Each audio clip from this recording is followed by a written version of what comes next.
I would be surprised because 90% of the people who look like that, who fit that bill of, like, would not come back. I was like, wait, what's wrong? Didn't we show how efficient jujitsu is? But how come they didn't even sign up? So then later on, you're gonna be like, man, this isn't cool. Then you start doubting yourself. You go, maybe jujitsu isn't for me. Maybe I'm not built for this because hey, it's been 3 months. I haven't swept anyone. I haven't submitted anyone. I haven't escaped the mount, etc., etc. And the third one, and probably one of the reasons why blue belts quit, is when this guy's much higher than me. He would uh, joke around with this guy. Oh, pancakes here, pancakes here.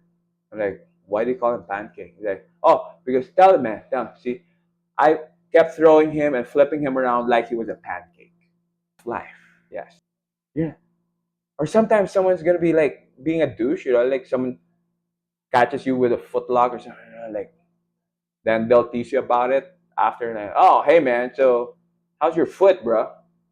I'm like, it's quite bad, but still not as bad as how your girlfriend looks. See? Hello, everyone. Welcome to the Valores Training Center YouTube channel. I'm Mark Entrata, 47 years old, first degree black belt under the legend himself, Cobrina Charles. And I've been doing jiu-jitsu for around 25 years. I've been leading, coaching, teaching, managing a jiu-jitsu team and academy for over 15 years.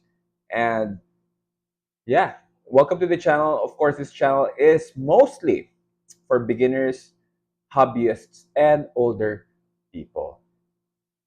Now, what is the topic for today? The topic for today is, I always talk about safety and, avoid getting hurt.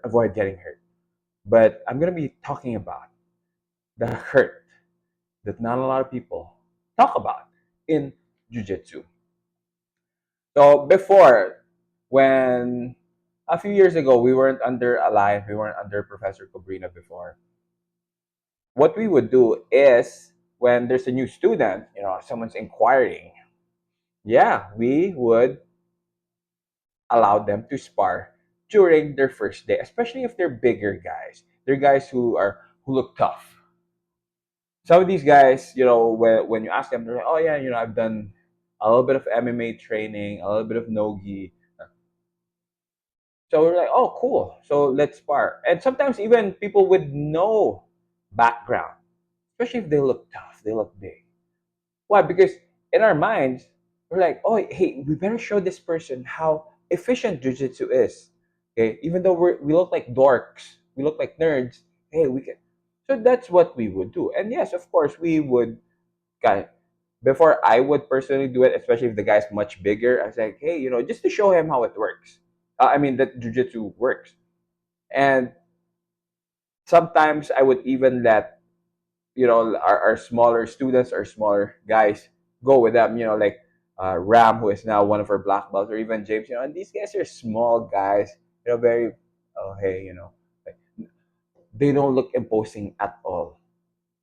So they would go with these guys, these bigger guys, and of course, as they should, they would submit them. They would, guys with tattoos and all the, hey man, yeah, I want to learn. Then they would, but I would be surprised because 90% of the people who look like that, who fit that bill of, like,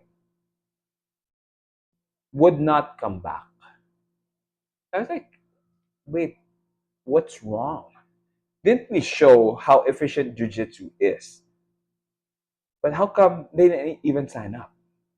So for quite a while, I was kind of baffled with that. And then later on, I realized that, hey, it's like this.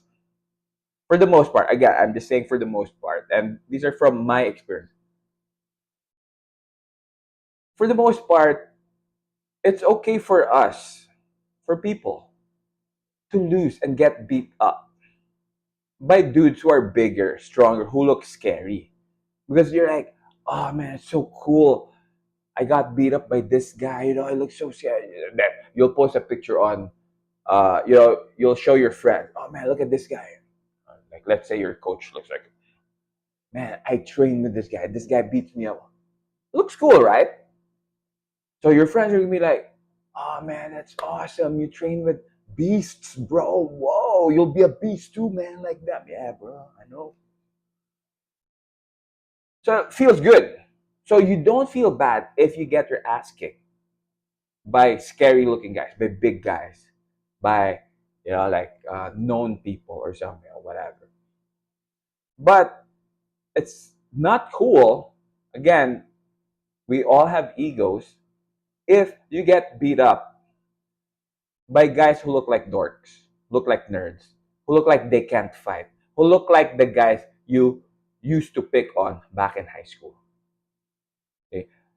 So you're gonna be like, oh man, because imagine you're like, oh man, I got beat up. You're telling your friends who don't do jujitsu, I get beat up by this guy. Man, when I did a trial class, and then the guy who beat you up looked like a dork. And like, oh, which one here, bro? They posted a team photo. I see you here. Which one of these guys beat you up? And it was the guy with the glasses. And oh, I think he left early, man. I think he left because it's not. I get it, man. I get it. I also have an ego, especially before. So that's the thing. It's our egos that get hurt, and later on, it even progresses where you start doing jujitsu, but then maybe you're not really getting hurt physically, but then you get emotionally hurt. And this can affect your journey. This could affect, and here are some of, because here's some of the reasons why we get emotionally hurt. Yes, we get hurt emotionally. Come on, we're human, man. Because in the beginning, yeah, sure, it's cool. Especially if, I mean, this is also the reason why now we stop allowing new guys to spar right away from the get go. It takes them a few months before they're even allowed to. Why? Because in the beginning, yeah, it's cool to lose because you're expected to lose. Let's say you got over the first ego test of, yeah, but anyway, so you signed up, right? So, yes, in the beginning, it's cool to lose. You're like, oh, yeah, I don't know anything. It's fine, blah, blah, blah. But then, you know what? After 3 months, if you still keep losing, which you will probably, because also the people you're training with are also progressing. Then later on, you're gonna be like, man, this isn't cool. Then you start doubting yourself. You go, maybe jujitsu isn't for me. Maybe I'm not built for this because hey, it's been 3 months. I haven't swept anyone. I haven't submitted anyone. I haven't escaped the mount, etc., etc. So now you're gonna be doubting, man, is this even for me?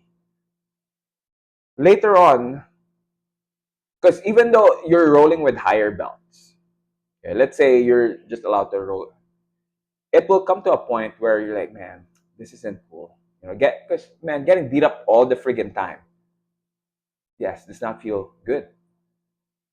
Now, what could be worse is next time. So let's say you still stuck around because you're like, oh, they're colored belts, that's fine. They're higher belts, that's fine. But then later on, you start training with, let's say you're a white belt, but then you also start. Now they start allowing you to spar other white belts, but a little bit higher or some. Then it's the same thing. Yeah, maybe you could get a little bit of here, a little bit of that, but then you still end up not being able to do anything or losing the round. But you're like, man, but now I have no excuse. We're both white belts. Again, emotionally, you can get hurt. And the third one, and probably one of the reasons why blue belts quit, is when lower belts start catching you. So let's say you're already a two-stripe white belt or even like a colored belt. But then there's someone lower belt who started getting the better of you. Maybe once. And then now yeah, maybe but that's the thing. See, I remember when I was a blue belt already. There's this guy, Ralph Go. He's very famous here especially in the older jiu-jitsu scene. Ralph Go, man, still for me I believe the most successful pure Pinoy, pure Filipino who did most of his training here in the Philippines. He got silver at the Worlds before at the brown belt level.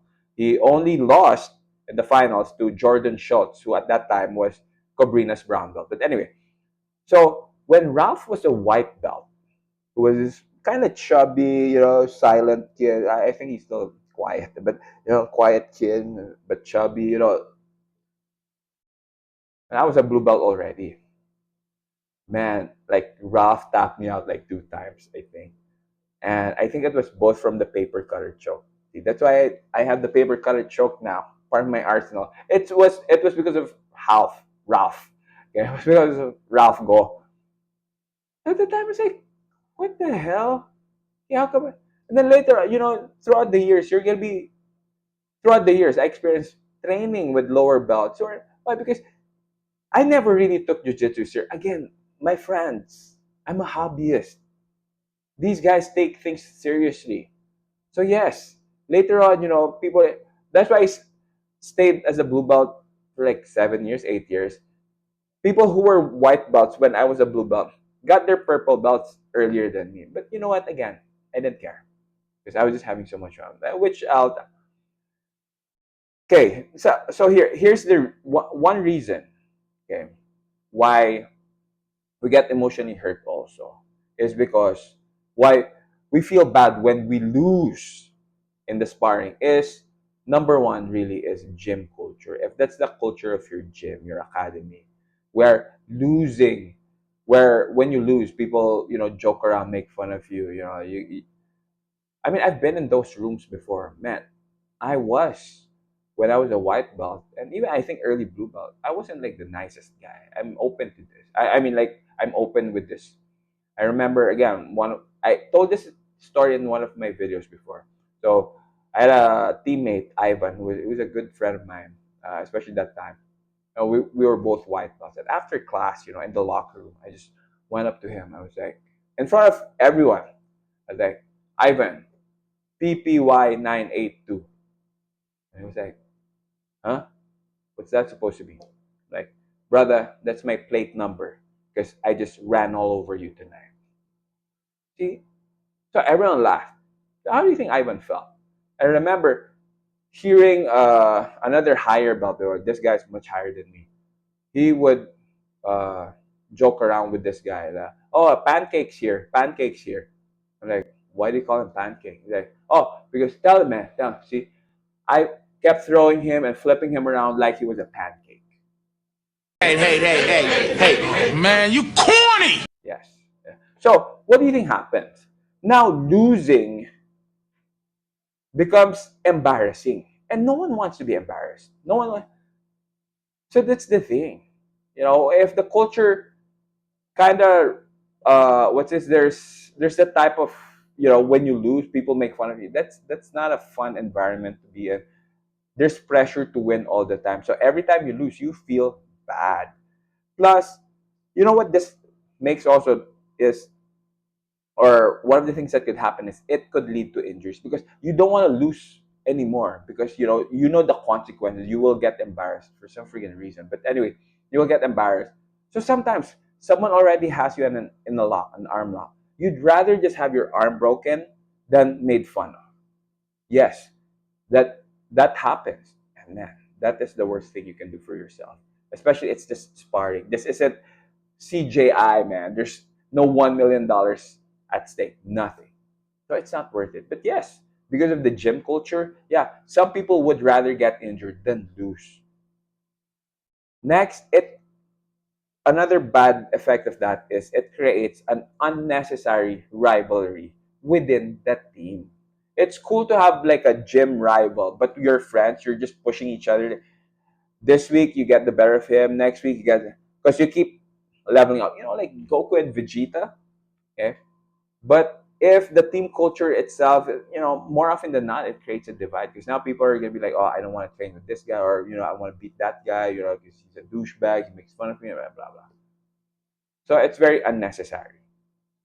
So here are my suggestions. Of course, I need to have a suggestion. So really, it's the general suggestion is this: mind shift. You just have to a mindset shift. There should be a mindset shift. What I do is this. That's why all those years, man, that's why I didn't care. I got my black belt after 19 years. A lot of people who were lower round before got their black belts before me. One of my students before, Gulligo, which I meant his name I mentioned uh, before, got this black belt.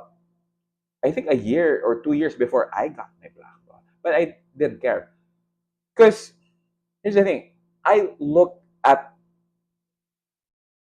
jujitsu as a game. It's a game. It's a puzzle. Okay, it's not a problem. So when I lose, I look at losing as a puzzle, not a problem. Because problems they're usually tied to something more catastrophic. Like I have a problem. I don't know where I'm gonna get money, or I need to buy this, or I'm gonna get evicted, etc. Those are problems.